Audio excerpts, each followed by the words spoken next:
사전적인 의미로 보면은 이방인이라고 하는 이 말은 보통은 다른 나라에서 온 사람을 가리킵니다.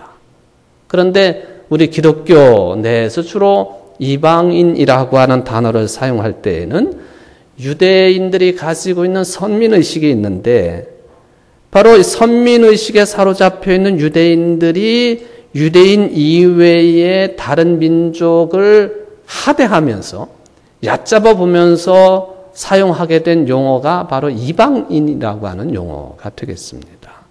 이 비슷한 말로는 뭐 외국인 또는 이국인 또 오늘 본문에 여러 차례 등장하고 있습니다만은 열방이라고 하는 단어가 이제 이방인이라고 하는 단어와 같은 의미로 사용이 되겠습니다. 구약시대 때에는 이것이 아주 철저했죠. 아브라함과 하나님과의 약속을 통해서 우리가 확인할 수 있겠습니다만은 이방 사람들은요, 하나님의 구원의 범주 안에 들어오지도 못하고 그리고 하나님께서 주시는 축복도 받지 못하는 유대인들과는 철저하게 구별이 되는 제2차적인 존재들입니다. 하나님의 택한 백성으로서 이스라엘 사람들, 거룩한 백성으로서 성결한 그런 백성으로서 이스라엘 사람들, 유대인들은 바로 이 구원과 축복의 대상에 들어오지도 못하는 이 이방 사람들은 철저하게 경계를 하고 또 접촉을 삼가해야 되는 그런 사람들로 그렇게 구별이 됩니다. 이런 전통이 신약시대까지도 계속 이어졌죠. 신약시대 때에는 특히 바리새파 사람들을 중심으로 해서 이 구약 때보다도 더 배타적인 그런 성향을 가지게 되었습니다. 접촉을 해서도 안 되고 또 배격을 해야 된다. 이걸 넘어서서 미워해야 되고 증오해야 되고 적대시해야 되는 대상으로 유대인 이외의 헬라 사람들이라고 표현되는 이방 사람들은 그렇게 대해야 된다라고 하는 것이 이제 바리새파 사람들을 중심으로 주어지는 그런 가르침이 되겠습니다. 근데 여러분, 예수님은 다른 분이십니다. 물론 그분이 유대인이셨습니다마는 예수님께서는 유대인들이 가지고 있는 이런 독선적인 선민의식을 거부하신 분이십니다. 그리고 하나님 사랑과 이방인을 포함한 이웃 사랑을 천명하셨고 삶으로 사셨던 분이십니다. 그리고 그것을 가장 극명하게 저들을 위해서 유대인들뿐만 아니라 이방 사람들까지 포함해서 저들을 위해서 십자가에 달려 죽기까지 희생하시고 그리고 유대인과 헬라 사람들 즉 이방 사람들 사이에 막힌 담을 헐고 유대인이나 헬라 사람이나 유대인이나 이방 사람이나 그 누구를 막론하고 동일한 자격으로 그리스도 안에서 믿음 안에서 화목하도록 그 길을 열어놓으신 분이 바로 우리의 그리스도이신 예수님이십니다. 그리고 이 복음이 이게 그야말로 복음이거든요. 전 세계 모든 사람들을 향한 이 복음이 예루살렘 교회를 넘어서서 그리고 사마리아를 넘어서서 땅끝까지 이룰 수 있도록 제자들을 선택하시고 훈련시키셨던 예수님의 공생의 사역을 우리는 기억을 하고 있습니다. 바로 이 일에 가장 적극적으로 뛰어든 선택된 사람이 사도 바울이었습니다. 바울은 일반적인 의미의 사도라고 하는 칭호를 넘어서서 바울은 이방인의 사도로 불리움을 받은 사람입니다. 구원에 관한 한 유대인과 이방인의 차별이 전혀 없음을 예수님의 정신에 따라서 선포하고 강조하고 그 또한 몸으로 살았던 사도였습니다. 죽기까지 이방 사람들에게 복음을 전파한 인물이 사도 바울이었습니다. 물론 바울 이외에도 여러 명의 사도들이 그러한 일들을 직간접적으로 관여했다고 볼 수가 있겠습니다만은 바울이야말로 이방인의 사도라고 불리움을 받기에 부끄러움이 없는 그런 복음의 삶을 살았다라고 하는 그런 이야기가 되겠습니다. 바로 이 바울이 보낸 편지가 오늘 우리가 본문으로 읽은 로마서 말씀이 되겠습니다. 도대체 바울은 이러한 사람들이 만들어낸 차별과 또 차이와 이런 것에 대해서 로마 교회 교인들에게 보낸 편지를 통하여 어떠한 해결책을 제시하고 있는가, 이것을 찾아보는 것이 오늘 말씀의 핵심이 되겠습니다. 물론 로마 교회, 로마 지역에 살고 있는 그리스도인들에게 관련된 문제를 언급하고 있습니다마는 그 해결책은 본질적인 문제였습니다. 이 문제가 해결되면 교회 내의 문제도, 사회적인 문제도, 국가 간의 문제도, 민족 간의 문제도, 유대인과 이방인 사이의 문제도 해결될 것이라고 하는 그런 믿음을 가지고 로마 교인들에게 편지를 써서 보냈습니다. 오늘 본문을 보면은 1절부터 그런 느낌이 들게 되어 있습니다만은 로마 교회가 가지고 있는 어떠한 문제에 대해서 권면을 하고 충고를 하는 내용이 되겠습니다. 그건 뭐냐 하면은 이런 표현이 적절할런지 모르겠습니다만 교회 내에는 믿음이 좋은 사람도 있고, 즉 믿음이 강한 사람도 있고 믿음이 연약한 사람도 섞여 있게 마련입니다. 알곡과 가라지가 섞여 있는 것처럼 그건 당연한 모습이지요. 그 구체적인 내용이 뭐였느냐? 로마 교인들 가운데에는 음식을 먹되 채소류만 주로 먹는 채식주의자들이 있었고요. 또 어떤 사람들은 고기도 함께 먹는 사람들도 있었습니다. 그런데 그때 당시에 고기는 어떤 종류의 고기였느냐 하면은 다른 신을 섬기는 사람들이 이교 신전에 제물로 바치고, 그리고 그런 것들이 시장으로 흘러나오면은 그 고기를 사 먹는 그런 시대였습니다. 그러니까 그리스도인들 가운데에도, 즉 로마 교인들 가운데에도 바로 이방신에게 제사를 드리고 거기서 흘러나온 고기를 말하자면 음식으로 섭취하는 그런 교인들이 있었다고 하는 것입니다. 믿음이 강하고 좋은 사람들이야 옆에 있는 교인이 뭐 이런 고기를 먹던 저런 고기를 먹던 대범하게 넘길 수 있겠습니다만은, 믿음이 연약한 사람이 볼 때에는 다른 신을 섬기는 제사 때 바쳤던 고기를 사다 먹는 것이 걸리는 거예요. 이런 갈등이 로마 교회 안에 있었습니다.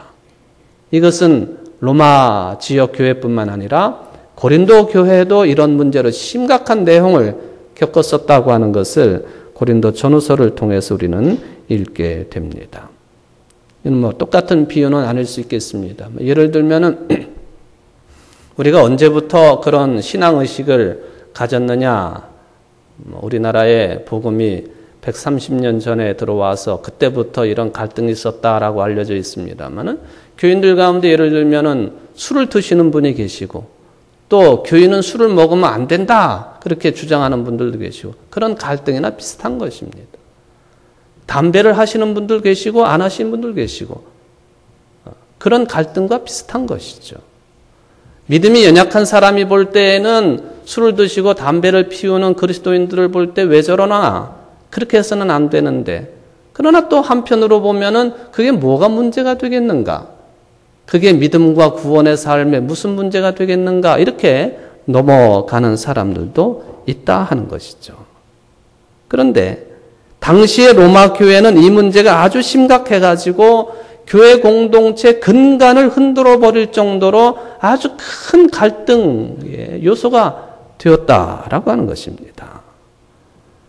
먹을거리 문제 하나로 서로 상처를 낼 정도로 대립한다고 하는 것은 참 인격적으로 수준이 낮은 것처럼 보이기는 하겠습니다만은, 그게 우리 인간들의 실존적인 한계라고 하는 것도 우리가 부인할 수가 없겠습니다.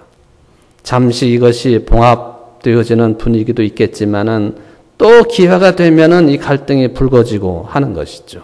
그래서 사도 바울은 아주 본질적인 내용을 언급을 했습니다. 그것이 바로 오늘 이제 본문 안에 포함되어 있는 말씀 가운데 4절 말씀이에요. 무엇이든지 전에 기록된 바는 우리의 교훈을 위하여 기록된 것이니 우리로 하여금 인내로 또는 성경의 위로로 소망을 가지게 함이니라.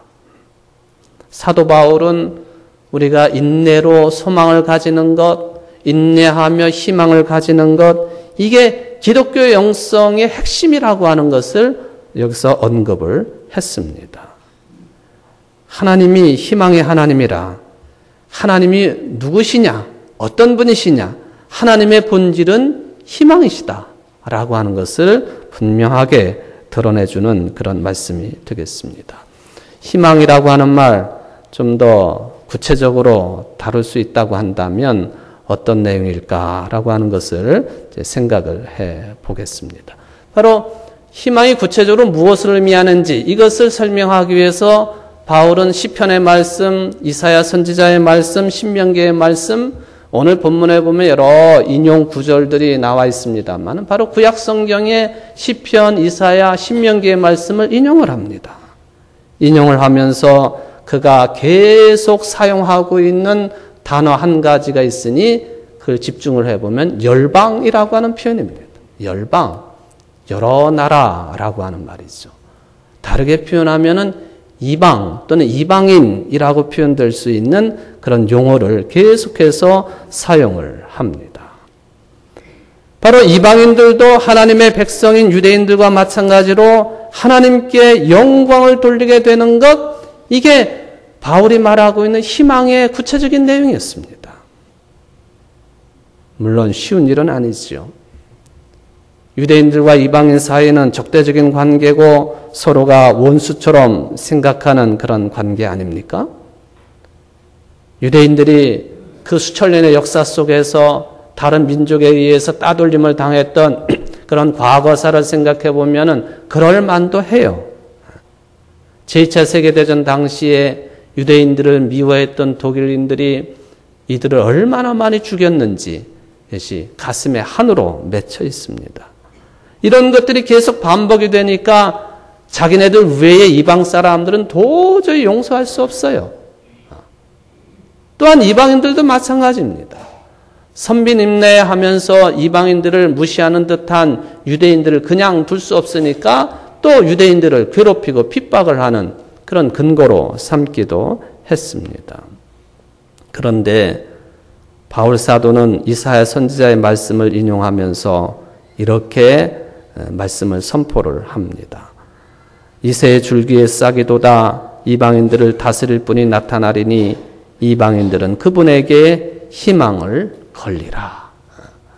제가 오늘 제목으로 잡은 내용이 바로 이 표현입니다. 이방인들은 그분에게 희망을 걸리라.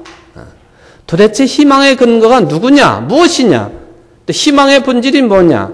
하나님의 본질이 희망이라고 했는데 그 본질이신 하나님의 희망이 좀 더 구체적으로 표현된다면 뭐냐? 이사야 선지자가 이미 예언의 말씀으로 선포한 것처럼 이새의 줄기에서 싹이 돋아 이방인들을 다스릴 분이 나타나리니 이방인들은 그분에게 희망을 걸리라. 유대인들뿐만 아니라 모든 이방인들도 그분에게 희망을 걸리라. 그분이 누구이십니까? 우리가 지금 대림절 기간을 보내고 있습니다마는 그분이 바로 메시아, 그리스도로 오신 예수님이십니다.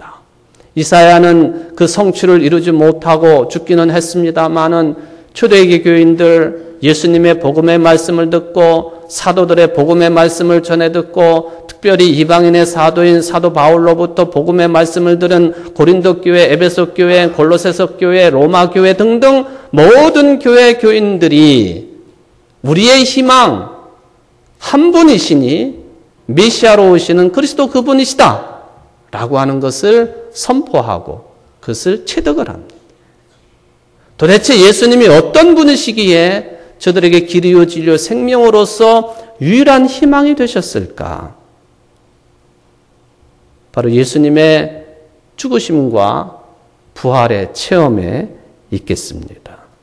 예수님이 죽으셨다가 3일 만에 부활하신 그 복음 때문에 초대교회 교인들은 이 예수님을 통해서 그 어디에서도 맛볼 수 없는 영적인 충만함과 영적인 만족을 얻을 수 있었던 사람들입니다.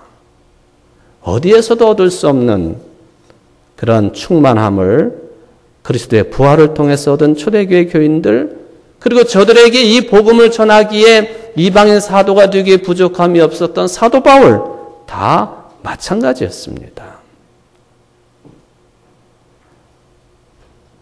이방인들은 그분에게 희망을 걸리라. 이 말씀 한마디 때문에 여기 앉아있는 여러분들도 희망을 하나님을 아는 본질로서 받아들이고 그것을 또한 믿음의 내용으로 삼는 것이 아닙니까? 어느 누가 금수저를 물고 태어났고 흙수저를 물고 태어났습니까? 누가 유대인으로 구분을 하고 누가 이방인으로 구분을 하겠습니까? 그 사람들이 하는 일이요. 사람들의 이 현실을 또 이 현실적인 이 어쩔 수 없는 삶을 하나님께서는 무너뜨리시려고 당신의 아들 그리스도를 이 땅 위에 메시아로 구세주로 보내주셔서 그로 하여금 막힌 담을 헐게 하시는 놀라운 구원의 역사를 또한 복음의 역사를 일으키셨다라고 하는 것을 우리는 믿고 있는 사람들입니다. 저는 설교 준비를 하면서 우리나라 사람으로 처음으로 유엔의 사무총장직을 수행하고 있는 반기문 사무총장의 글을 접하게 되었습니다. 그분이 이런 글을 남겨놓았습니다. 우리는 지구라고 하는 멋진 펜션에 잠시 왔다 가는 여행객들입니다. 적어도 지구를 우리가 만들지 않았고 우리가 값을 치르고 산 것이 아닌 것은 분명합니다. 그렇다면 우리가 이 펜션의 주인은 아니겠지요. 그리고 다들 일정 기간 후에 떠나는 것을 보면 이곳에 여행 온 것이 맞는 듯 합니다. 단지 여행의 기간이 304일이 아닌 70년, 80년 정도일 뿐인데 우리는 여행 온 것을 잊을 때가 많습니다. 펜션의 주인이 조용히 지켜보는 가운데 이 여행객들은 서로 자기들의 방을 잡고는 마치 진짜 자기 집인 양 행세하기 시작합니다. 다른 방에 있는 여행객들이 한번 들어와 보고 싶어 하면 복잡한 절차를 거쳐 일정한 값을 치르고 돌려보냅니다. 심지어 싸우기도 합니다. 다른 방을 빼앗기 위해 싸우기도 하고 다른 여행객들의 가진 것을 빼앗기도 하고 목숨을 해하기도 합니다.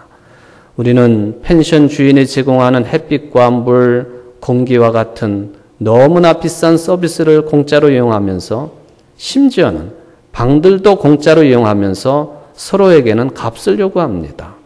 과연 이 펜션에 우리 것이 있을까요? 우리는 여행객입니다. 마음씨 좋은 주인이 함께 누리라고 허락해준 이 아름다운 여행지에서 다 함께 여행을 즐기면 어떨까요? 여행을 소중히 여겨주세요. 나에게도 딱 한 번이지만 다른 사람에게도 딱 한 번 있는 여행이니까요. 글쎄 이분이 일부 예배 끝나고 이분이 그리스도인인지 아닌지 그에 대한 질문이 있었습니다만은 제가 알기로는 기독교인은 아닌 것으로 알고 있습니다만은 하나님이라고 하는 신앙 고백은 하지 않았지만은 하나님이 주인 되심을 충분히 인지할 수 있는 그런 내용의 글을 남겨놓았습니다. 우리는 모두 다가 이 지구상의 우주 공간에 하나님께서 허락하셔서 잠시 거처를 삼고 살아가는 나그네요, 외국인이요, 이방인이지. 누가 누구를 이방인으로 구분하고 유대인으로 구분을 하고 주인으로 구분하고 종으로 구분할 수 있겠는가? 이런 생각을 갖기에 충분한 글을 반기문 유엔 사무총장님이 남겨놓았습니다. 이미 유대인들에게는 하나님께서 모세를 통해서 이런 말씀을 주셨습니다. 너희는 너희에게 몸붙여 사는 나그네를 억압해서는 안 된다. 너희도 이집트 땅에서 나그네로 몸붙여 살았으니 나그네의 서러움을 잘 알 것이다. 사도 바울은 다른 교회인 에베소 교회에게 이런 말씀을 또한 남겨놓습니다. 그리스도는 우리의 평화이십니다. 그리스도께서는 유대 사람과 이방 사람이 양쪽으로 갈라져 있는 것을 하나로 만드신 분이십니다. 그분은 유대 사람들과 이방 사람 사이를 가르는 담을 자기 몸으로 허무셔서 원수된 것을 없애시고 여러 가지 조문으로 된 계명의 율법을 폐하셨습니다. 그분은 이 둘을 자기 안에서 하나의 새 사람으로 만들어서 평화를 이루시고 원수된 것을 십자가로 소멸하시고 이 둘을 한 몸으로 만드셔서 하나님과 화해시키셨습니다. 이방 사람과 유대 사람 양쪽 모두 그리스도를 통하여 한 성령 안에서 아버지께 나아가게 되었습니다. 그러므로 이제부터 여러분은 외국 사람이나 나그네가 아니요 성도들과 함께 시민이며 하나님의 가족입니다. 여러분은 사도들과 예언자들이 놓은 기초 위에 세워진 건물이며 그리스도 예수가 그 모퉁이 돌이 되십니다. 그리스도 안에서 건물 전체가 서로 연결되어서 주님 안에서 자라서 성전이 됩니다. 그리스도 안에서 여러분도 함께 세워져서 하나님의 성령으로 거하실 처소가 됩니다. 로마 교회 안의 문제입니다마는 이렇게 갈라져 있는 우리들에게 유일한 희망은 이미 오셨지만 다시 오실 예수 그리스도 한 분뿐이라고 하는 그 고백이 에베소 교인들에게 보낸 편지에도 오롯이 담겨 있음을 발견을 합니다. 오늘은 대림절 둘째 주일 예배를 드리고 있습니다. 예수님의 출임을 우리는 신앙 고백하고 재림을 기다린다고 하는 그 의미가 무엇인지, 무엇 때문에 예수님을 기다리고 있는지, 왜 간절히 기다리고 있는지, 그분의 오심이 있는 대로 갈기갈기 찢어져 있는 우리의 속심령과 우리의 가정생활과 우리의 사회생활과 우리의 모든 이 땅에서의 인간들의 삶을 하나로 만드시고 그리고 통합시키시는 유일한 분이시기 때문에 우리는 예수님의 오심을 기다리는 것입니다. 이 희망이 힘들게 살아가고 있는 우리 모두에게 참으로 본질적인 희망 되시기를 주의 이름으로 축원을 드립니다.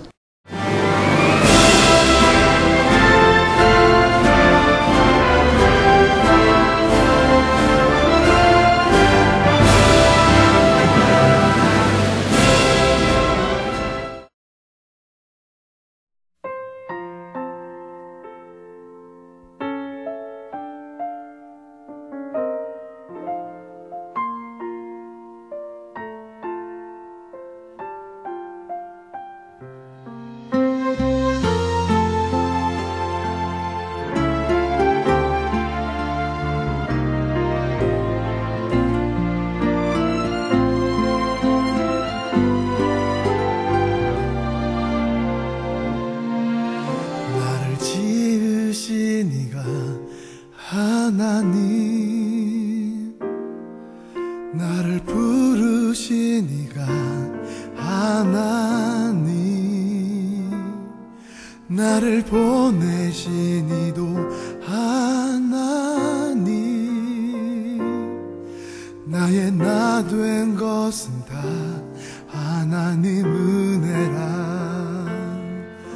나의 달려갈 길 다 가도록